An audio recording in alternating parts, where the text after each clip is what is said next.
Hey, hey, hey, Baconet! Sorry. Hi and welcome to my first YouTube video, and today we will be taking a look at my Destruction Druid in Diablo 2 Resurrected solo self-found. Now, a quick disclaimer before getting into this character is that I've been playing Diablo 2 on and off pretty much since the game was released back in 2000 and something, and so some of these save files were actually imported from Vanilla D2 upon the release of Diablo 2 Resurrected. Not this druid. I believe I created this druid maybe 1 or 2 years into Diablo 2 Resurrected. However, I'm pretty sure that my Blizzork came with like maybe 1 or 2 high runes when I imported her into Diablo 2 Resurrected. So just keep that in mind as we'll be going over the gear section, because some of the runes required to create this character are extremely hard to come by.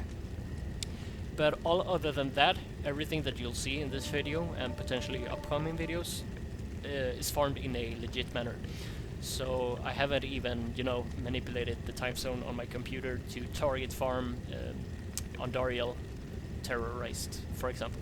None of that stuff. So I guess what I'm getting at is that this is just the hard work of me playing my favorite video game for many more hours than I probably should have, to be honest. Anyways, enough shattering about that. Let's take a look at the character itself. So going into the stat page, you can see that I have just enough strength to be able to equip my gear. And you can see that I've actually gone slightly above the 156 to be able to equip Monarch. And that is because I've been experimenting quite a lot with this character, and one of the things that I've tried was Arcane's Valor with the fire facet in it. However, I opted to go for another chest piece, which we'll take a look at in just a second, and I'll explain why. Dexterity, you need 136 to be able to equip the faceplate, and then you can see that I get 10 additional points from Destruction Rune Word itself. The rest goes into Vitality and nothing into Energy. So really nothing special here, it's just your standard stat distribution thing in Diablo, basically. Now taking a look at the fun part, the gear section. So obviously Destruction in a faceplate. So the faceplate is great because you don't have to worry about the weapon's durability, and also you get that very sweet fast-hitting attack weapon base. The helmet is Metamorphosis, and the base came with 2 to Summon Grizzly, 2 to Solar Creeper, and 2 to Heart of Wolverine. So I mean it's a decent base. That means that I haven't spent a single point here into the summoning skill tree. All of these are coming from a helm, which means that I've spent more points into elemental skill tree to boost my damage even further, which we'll take a look at in just a second. As for the amulet, it's a Morris with 28 to all resistances and plus 2 to all skills. And taking a look at my resistances, you can see that they're pretty atrocious, to be honest. But that's where my armor comes into play, because I opted to go with Treasury. And Treasury solves 2 problems that I had with the Fireclaws variant that I'm actually going with on this character. And that is, first and foremost, when you're doing Fireclaws, you have a lot of better DPS than going with the Fury. But the problem with Fireclaws is that since you're mostly dealing fire damage, you're not leeching as much health, and so when I started playing with Fireclaws, I found myself dying more frequently, and since I put on Treasury, that helped a lot with survivability, because basically all damage is fire damage, and since life stolen per hit only works with physical damage, it just doesn't do enough. So Treasury, besides getting that level 15 Fade procs, which basically brings up all resistances to capped, I think, except poison resistance, which gets up to 65, I believe.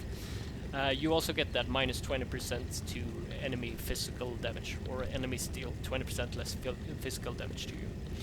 So just putting on Treasure here just felt like a great option for the increased attack speed, which I believe is enough to hit the fastest hitting breakpoint. I'm sure some of you can maybe correct me if I'm wrong, but I'm pretty sure that it's enough to hit that. And you also get some attack speed from the Werebear strike buff from Metamorphosis as well. Then I have Mage Fist, plus 2 1 skill, fire skills. Arachnid Smash for plus 2 all skills, 1 plus 2 all skills, and 2 Volcano Strings. As for the boots. It's Soldier's boots, 40% faster run walk, 50 to life, and 50% fire resistance, as well as 10% damage taken goes to mana. So since I have a Sundering Charm, I needed a little bit of fire resistance, and that's why I opted to go for these boots.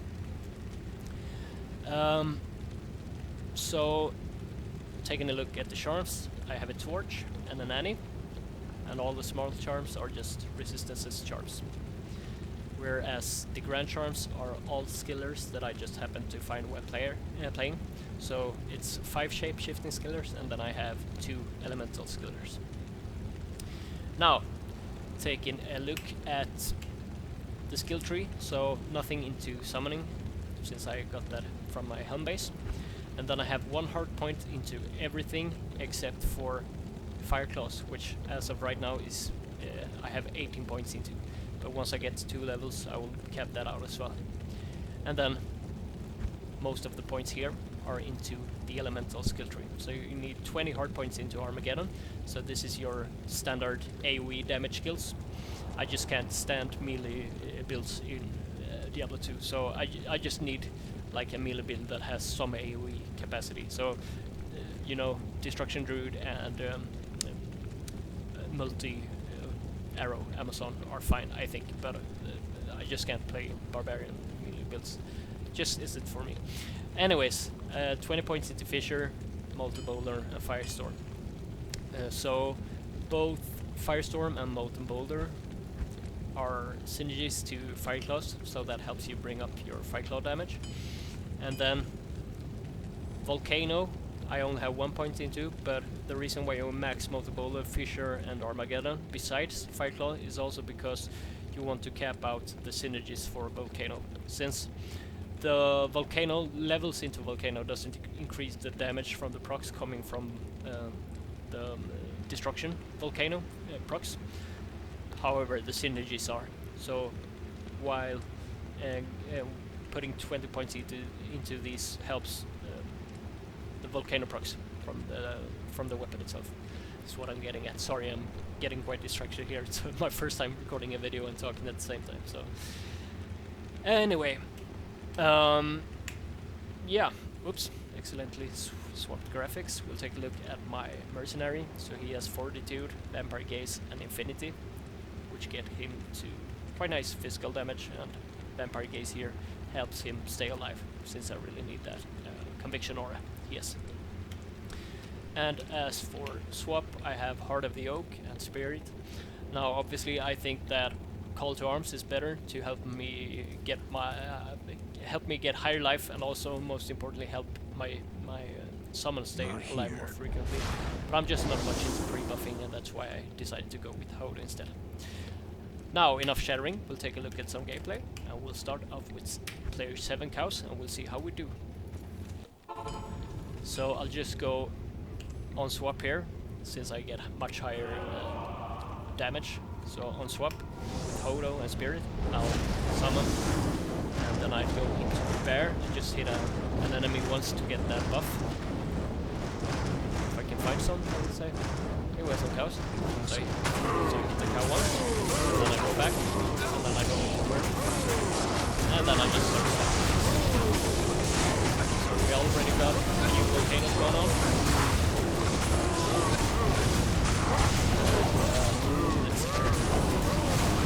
So my Fate still hasn't proc, which means that if I start to get hit by cows, I can get really dangerous quite fast. But if I get the proc going on, stay alive at the same time here.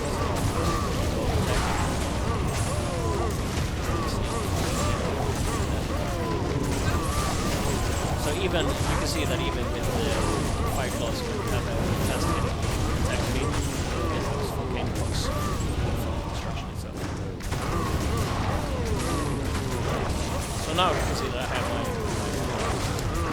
Fate from here. So even when I'm standing in the middle of the little cow pack, I managed to stay alive as long as I can. And like I said, the Fate roll basically stays on indefinitely as long as you stay in combat. Plus I think that level 50 Fates last like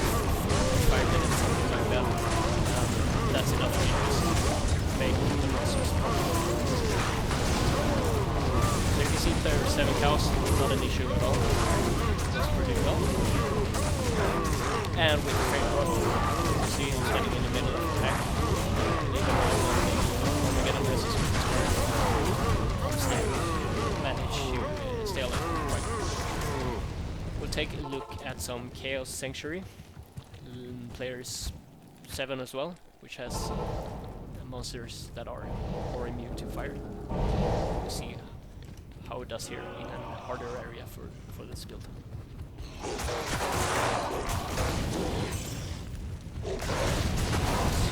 let's see. Even on player 7, I still have decent clear speed in this area. Oops, I haven't even put on cannons, of course.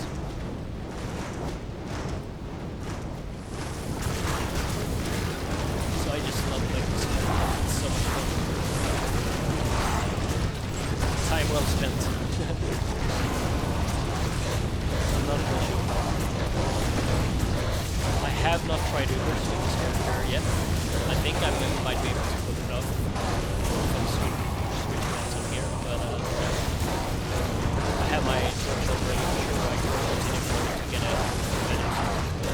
Okay, I will find what this is.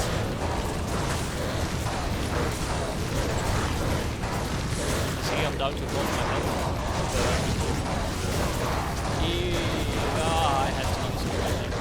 It got quite dicey there for a bit. Yeah, once again, just a reason why that minus 20% from Fate proc to physical damage is quite useful. Because it does help quite a lot, even though I nearly died there. So anyway, thank you so much for watching my first YouTube video. I might be doing more videos in the future if there's any interest in doing so. I mean, it's already a 20-plus-year-old video game that has a niche player base, but I'm also playing like some old school RuneScape, which I have an Ultimate Iron Man that recently got a quest game. So I just love these kind of games that you have to grind for quite some time to improve over time. It's just my type of fun when it comes to playing video games. So thank you so much for watching, and yeah, maybe we'll release something more in future. Thank you. Cheers.